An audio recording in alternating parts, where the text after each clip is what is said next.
पति को धोखा दे के पर पुरुष से प्यार करे, कोई पत्नी को धोखा दे के पर नारी से प्यार करे, तो ऐसे पुरुषों को भी एक नरक में, वहां लोहे की स्त्री लोहे का पुरुष था, लाल गरम गरम उससे चिपका रहे थे। तो यमुना जी बोली कि भैया ये क्या हो रहा है? बोले ये जो औरत दूसरे पुरुष से संबंध रखती है अपने पति को छोड़कर, उसे यहाँ लोहे के पुरुष से चिपकाया जाता है, गरम लाल। और जो पुरुष पराई औरत से संबंध रखता है उसे लोहे की स्त्री से चिपकाया जाता है। बड़ी यातनाएं मिलती हैं, बड़ा कष्ट होता है। आप लोगों को यहाँ पाप करने में बड़ा मजा आता है, पर जब भोगना पड़ेगा तो नानी याद आएगी।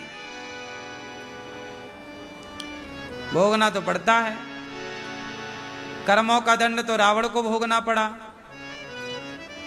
लिखा किस्मत में मिटता नहीं मिटाने से, समय को काट लो भैया किसी बहाने से। कर्मों का दंड तो हरिश्चंद्र को भी भोगना पड़ा। कर्मों का दंड तो माता कुंती को भी भोगना पड़ा। कर्मों का दंड पांडवों को भी भोगना पड़ा। कर्मों का फल राम को भी 14 वर्ष वनवास में जाकर भोगना पड़ा। कर्मों का फल दशरथ जी को भोगना पड़ा। कौन बचा है, नाम बताओ जरा। जब कर्मों का फल भगवान के पिता को भोगना पड़ा तो हमारी और आपकी क्या गति होगी, जरा विचार कर लो। इसलिए कर्म सही करो, ये समझाने का भाव है। अब यमुना जी बोली कि यमराज जी भैया ये क्या हो रहा है? तो वहां पर एक नरक है, जो छल करते हैं, झूठ बोलते हैं, निंदा करते हैं, चुगली करते हैं, उन लोगों को एक नरक में यातनाएं दी जाती हैं। ऊपर बहुत बड़ी चोटी है, वहां से नीचे फेंका जाता है, और नीचे नुकीले नुकीले पेड़ होते हैं, बड़े बड़े कांटे, इतने बड़े बड़े कांटे, और वो चुभते हैं, और उसमें नंगे पांव कांटों में दौड़ाया जाता है, कोड़े से मारा जाता है। जो चींटी को मारता है, जो पशु पक्षियों को बेवजह मारता है, ऐसे लोगों के लिए भी एक नरक था। वहां बहुत सारे कीड़े, बहुत सारे जीव जंतु एक आदमी को काट रहे थे। तो यमुना जी ने कहा कि इसे कौन प्रताड़ित कर रहा है? बोले इसने सबको मारा है ना। बेवजह चूहों को मारना, बेवजह पक्षियों को मारना, बेवजह किसी की हत्या करना, वो सब आज सांप को बेवजह मारना, बिच्छू को बेवजह मारना। अब वो बिच्छी से डंक मारे जा रही है, सांप से डस रहा है। जैसा आप यहां करते हो सेम वैसा आपको मिलना है। पिक्चर पूरी क्लियर है, तैयार है, बस जाने की देर है। यमराज जी सब दिखाए घुमाए। यमुना जी बोली भैया यहां तो बड़ा कष्ट है। नरक जाना मतलब बड़ा कष्ट उठाना। आपको नरक जाना है? कहां जाना है? हा? स्वर्ग जाओगी मैया? स्वर्ग में तो अभी आप घर पे ही अच्छी हो। स्वर्ग से, स्वर्ग में क्या है? अप्सराएं हैं वहां, तो अप्सरा बनोगी, नाचोगी। हाँ, स्वर्ग में क्या है? देवता हैं, सुंदर सुंदर पुरुष हैं, सुंदर सुंदर स्त्रियां हैं। तो वहां स्त्रियों पुरुषों के बीच में अपना क्या काम? स्वर्ग जाएंगी मैया, क्या करोगी वहां डिस्को?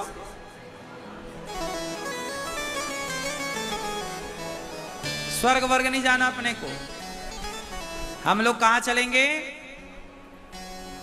अपने को हम लोग कहां चलेंगे? कहां? हाँ, वैकुंठ, जहां हमारे भगवान श्रीमन नारायण रहते हैं, हम वहीं चलेंगे बढ़िया भगवान के चरणों में। इसी को कहते हैं मोक्ष।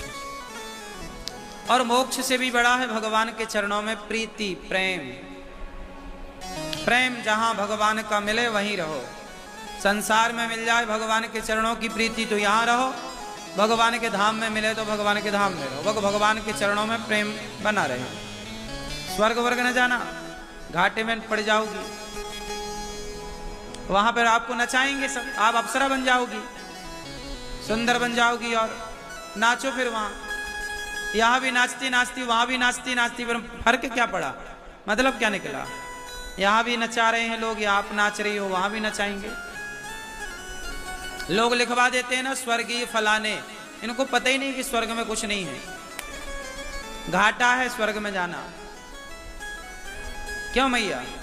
स्वर्ग से 100 गुना अच्छा, 1000 गुना अच्छा, करोड़ गुना अच्छा तो अपना वृंदावन है, जहां भगवान की सुंदर कथा है, भगवान का धाम है। स्वर्ग वर्ग में कुछ नहीं रखा।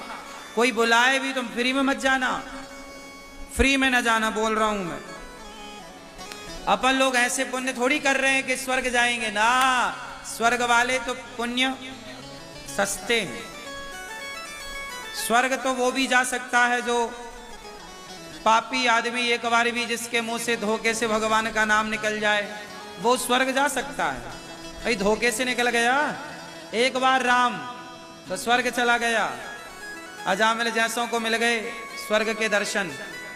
लेकिन जिसने श्रद्धा से सारी जिंदगी भगवान का नाम जपा हो, वो स्वर्ग छोड़ी जाएगा, वो तो भगवत धाम जाएगा, वैकुंठ जाएगा, गौलोक जाएगा, साकेत जाएगा। हाँ या ना? बहुत बड़ा भक्त भी स्वर्ग गया और सामान्य आदमी भी स्वर्ग गया, तो फिर अंतर ही क्या रहा? तो माता यमुना जी ने सारा दर्शन किया और दर्शन करके कहा यमराज जी से, भैया ये आदमियों को तो इतना सताता है, इतना परेशान करता है, चल सबको बाहर कर, छोड़ इन सबको, तू बहुत कष्ट दे रहा है। यमराज जी बोले, बहन क्या करूं, यही विधान है। यमुना जी बोली, नहीं मैं तेरी बहन हूं, आज तेरे से कुछ मांगती हूं। क्या मांगती हो? मैं कहती हूं कि इन सबको तू बाहर छोड़ दे, इन सबको मुक्त कर इस कष्ट से, बहुत कष्ट है यहां। तब यमराज जी बोले, बहन इन सबको मैं कैसे मुक्त करूं, लेकिन आज के दिन तो मेरे घर आई और आज के दिन तो मेरे से कुछ मांग रही हो, तो मैं तुम्हें वचन देता हूं कि आज के दिन, मतलब भाई दूज के दिन, मतलब दीपावली के दूसरे दिन, भाई दूज के दिन, जो भाई बहन, बहन यमुना जो तुझ में डुबकी लगाएगा, तुम में गोता लगाएगा, मैं तुम्हें वादा करता हूं, वचन देता हूं कि उसे मैं कभी नरक की यातनाएं नहीं दूंगा। ये यमराज जी वचन दे रहे हैं अपनी बहन को। इसलिए कल आप लोग आए हो भाई बहन के साथ कि नहीं? हाँ, तो भाई बहन एक दूसरे का हाथ पकड़ के यमुना जी में गहरे में ना लगाना। हाँ हाँ, थोड़ा किनारे में यमुना जी में क्या करोगी? डुबकी लगाओगे। भाई बहन एक दूसरे का हाथ पकड़ के और यमुना जी में डुबकी लगाते हुए यमुना महारानी को प्रणाम करना। हे मां, हमें अपनी भक्ति दीजिए, भगवान श्री कृष्ण की भक्ति दीजिए और अपने भाई से बचाइए। यमुना जी के एक तरफ भाई हैं यमराज और पति हैं श्री कृष्ण। यमुना मैया के चरण पकड़ने में फायदा है। पहली बार चरण पकड़ोगी यमुना मैया के तो कृष्ण के भी पकड़ में आ जाएंगे चरण, और दूसरा यमराज जी आपको छोड़ के भाग जाएंगे। बोले ये बहन के पास के हैं, ये जीजा जी के संबंधी हैं। यमराज जी कभी मिले तो बोलना हम आपके जीजा जी के यहां से आए हैं। कहां से आए हैं? यमराज जी के जीजा जी कौन? भगवान श्री कृष्ण। तो जा पर कृपा राम की होई, ता पर कृपा करें सब कोई। अच्छा, यमुना जी के दूसरे भाई, यमुना जी के दो भाई हैं, दोनों डेंजर।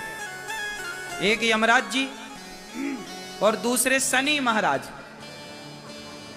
शनि, लेकिन जब यमुना मैया की कृपा हो और श्याम सुंदर की कृपा हो, तो जब जीजा की कृपा हो, जीजा जी की, तो साले साहब बिल्कुल कुछ भी ना बिगाड़ेंगे, हाथ जोड़ के निकल जाएंगे। इसलिए जीजा जी को मनाओ, साला तो माना माना है। भाई दूज, बहन अपने भाई के हाथ में कलाई में एक रक्षा सूत्र बांधती है, जो लाल कलर का होना चाहिए या पीले कलर का। एक दूसरे को मिठाई खिला करके बड़े प्रेम से भाई बहन के रिश्ते को बनाए रखिएगा। रिश्ते कोई भी हो बनाए रखिएगा। रिश्तों में कभी विष घोलने की कोशिश मत करिएगा। रिश्ते बनाने में बड़े फायदे हैं, बिगाड़ने में एक भी फायदा